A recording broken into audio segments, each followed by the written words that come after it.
time for Lindsay. It's a mental health. I also heard that women typically don't strangle.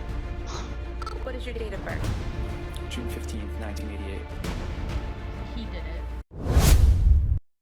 Okay, I really need to talk about something because I've been scrolling social media for the last 2 days and I have watched actual adult human beings tell me with a straight face that a woman who is on trial and has admitted that she unalived her 3 children by strangulation is the victim in that situation, and that somehow they've done some mental gymnastics and made it that she's not actually the one that did it, even though she admitted, and all the evidence points towards that, and that her husband is actually the guilty party here and he's guilty of unaliving his own kids. And get this, it's because of his star sign.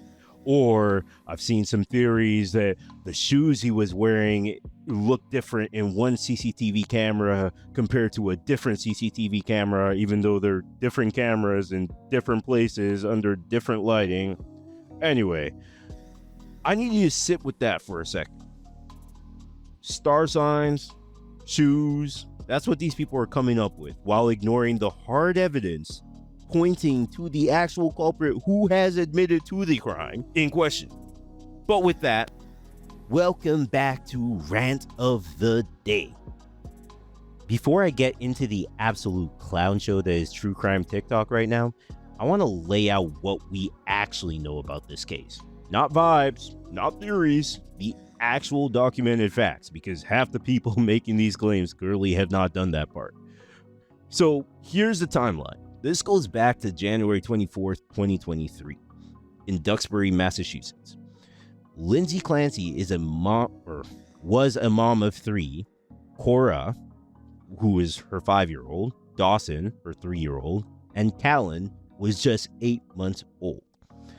That evening, while her husband Patrick was out picking up food and medicine on an errand that she sent him on, Lindsay strangled all 3 children with exercise resistance bands. Now, if you've been to the gym, you know how these bands are and what they feel like. Imagine being strangled by that, just for context. Then she jumped out of a second-story window, in which prosecutors say was a suicide attempt, but she happened to survive that and has been paralyzed ever since from the chest down, and spent years since the incident, 3 years to be exact, since the incident, committed at a state hospital. Now, here's the part people skip. Lindsay has never denied doing this. Her own defense doesn't dispute the core facts. This isn't a whodunit case. The fight in this trial is entirely about why and whether she's criminally responsible for it. Prosecutors argue this was calculated. They've pointed to digital evidence, including claims she used a mapping app to time exactly how long her husband would be gone, and they called it premeditated, with extreme atrocity and cruelty. Her defense is arguing the opposite, that she was in the grip of severe postpartum psychosis and had been over-medicated by her psychiatric providers treating her to the point where she wasn't criminally responsible for what happened. That's the insanity defense track that this case has been on since the start. This case has been in courts for over 3 years at this point. Arraignment, competency issues, delayed trial dates, and the actual trial only kicked off this summer. As of right now, it's still ongoing. We've had witnesses like her mother testifying about her mental state, a psychiatrist admitting under cross-examination that she never actually evaluated Lindsay in person, and disputes over whether Lindsay was coached on what to say about hearing voices. All in all, it's a genuinely heavy, complicated trial. And that's exactly the kind of case that should generate real conversation. But instead, we have this. All right, he did it. Patrick did it. Patrick's the one who did it. Not Lindsay. Patrick did it. Because,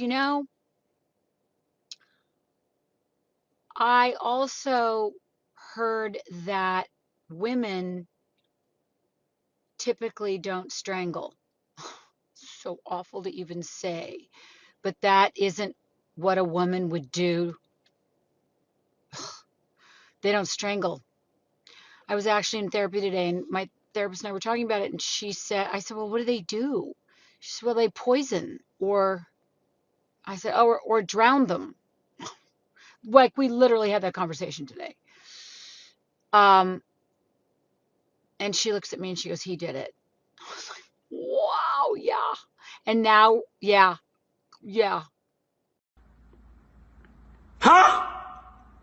Because somewhere between tragic case involving serious mental illness and true crime TikTok, this thing has got completely hijacked.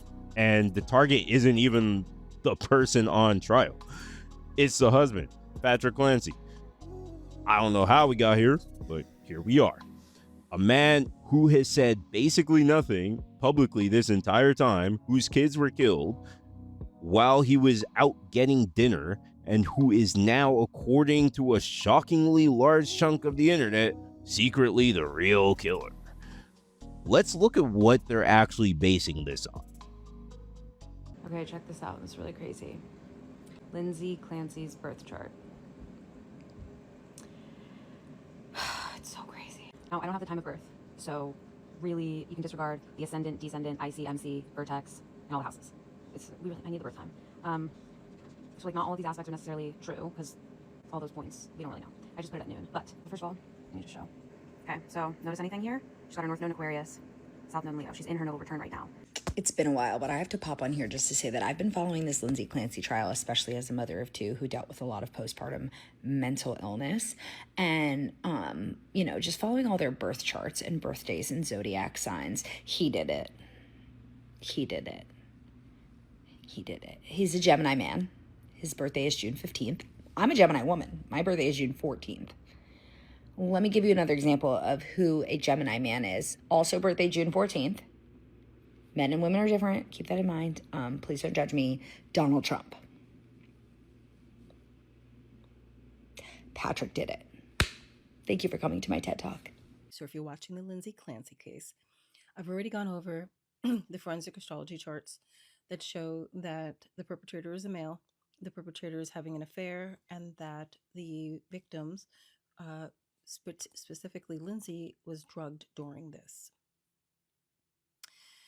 And I've also gone over with the theory and the lie detection. I'm telling you all right now, when the South Node goes into Cancer in March of 2028, the South Node is going to transit over Patrick Clancy's moon in Cancer. He's going to be having eclipses over his natal moon, which is home, family, emotions, his emotional life. And then it gets better. 2029, all the way into 2030, he is going to have eclipses over his Gemini placements. The South Node is going to move over his Sun, his Mercury retrograde, his Venus retrograde. It's about to get real interesting in the next, 3 to 4 years for him. I'm grabbing my popcorn. I can't wait for this man to be humbled and for karma to do its thing. Okay, so I want to be fair to true crime as a genre, because sometimes internet sleuths actually do find real things, timeline inconsistencies, real gaps in official statements. That's fair game. That's not what this is. This is astrology. This is someone building a murder theory out of a birth chart. There is no court in this country.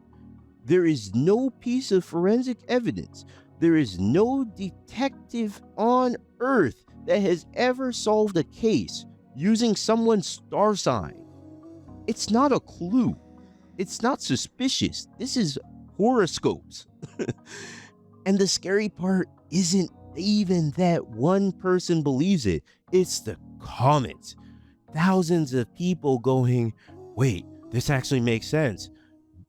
Building on it, treating it like it's evidence in a pattern of evidence. It's not evidence. It's not even circumstantial. It's nothing.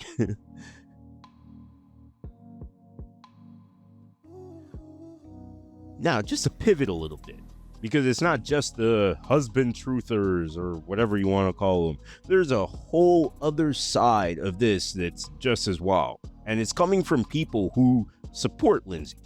So back up a little bit.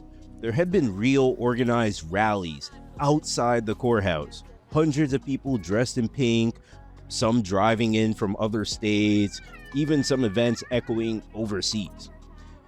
It's called Stand in Peace for Lindsay. And look, at face value, that's not automatically crazy. A lot of people there are genuinely raising a real point that Lindsay reportedly sought help from multiple hospitals and providers before this happened, and the system failed to catch it.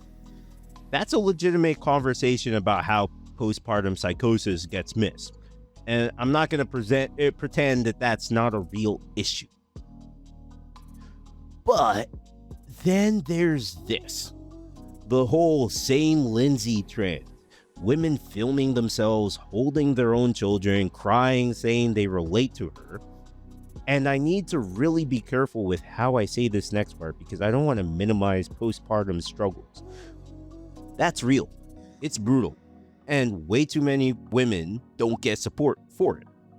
But there's a massive difference between I struggled after having kids and nobody helped me, and sitting in front of a camera, holding your living child saying same to a woman who strangled her 3 kids. Those are not the same sentence. One is solidarity, the other is something else entirely, and putting them in the same video is generally disturbing to watch. Like, are you trying to say that your child could be in the same situation as Lindsay's kids? Because if that's what you're saying, I think we need to get CPS on the phone, honestly. Stop it. Get some help. And then you have videos like this. People filming themselves throwing ice cubes into a bathtub as some sort of rage release, tying it back to this whole case, presenting it like some sort of coping mechanism content. I get the impulse behind wanting to visualize your anger safely instead of acting on it. Sure. But building a whole trend around a triple child murder as the emotional reference point, that's not a wellness video. That's something that needed a much more serious conversation happening off camera, not a TikTok. Here's why I actually care about this beyond just people are being dumb online. Patrick Clancy is a real person. He lost 3 kids in one night. That's not a small thing. He's had to sit through years of legal proceedings, and now on top of everything else, he's watching strangers online build a case that he secretly unalived his own children based on shoes and astrology as their evidence, not actual evidence. That's not harmless internet fun. That's actively making someone's worst possible year even worse. And on the other side, you've got people turning genuine grief and genuine mental health conversation into content with the rally footage, same videos, rage release trends, and blurring the line between this system failed a sick woman and identify with someone who killed her kids. Both of these are the internet doing the same thing, taking something enormous and complicated and flattening it into a trend, a theory, a video format. Neither side is actually sitting with how heavy this case is. It's part of a pattern that we see basically with every high-profile case now. Idaho, Gabby Petito, Karen Reed, now this one, where a chunk of the internet decides being emotionally invested is the same thing as being an investigator, or an activist, or a survivor. But it's not. Watching a lot of true crime content doesn't make your gut feeling admissible. Filming yourself crying doesn't make it advocacy. It just makes you loud. And in a lot of these cases, wrong. If you actually want to engage with this case seriously, engage with the real questions it raises. how postpartum psychosis is diagnosed, whether medication mismanagement played a role, how the legal system handles insanity defenses in cases like this, and why so many women say the system didn't listen to them either. That's real. Difficult, worthwhile conversation. Zodiac signs and bathtub ice cubes are not. So that's my rant for today.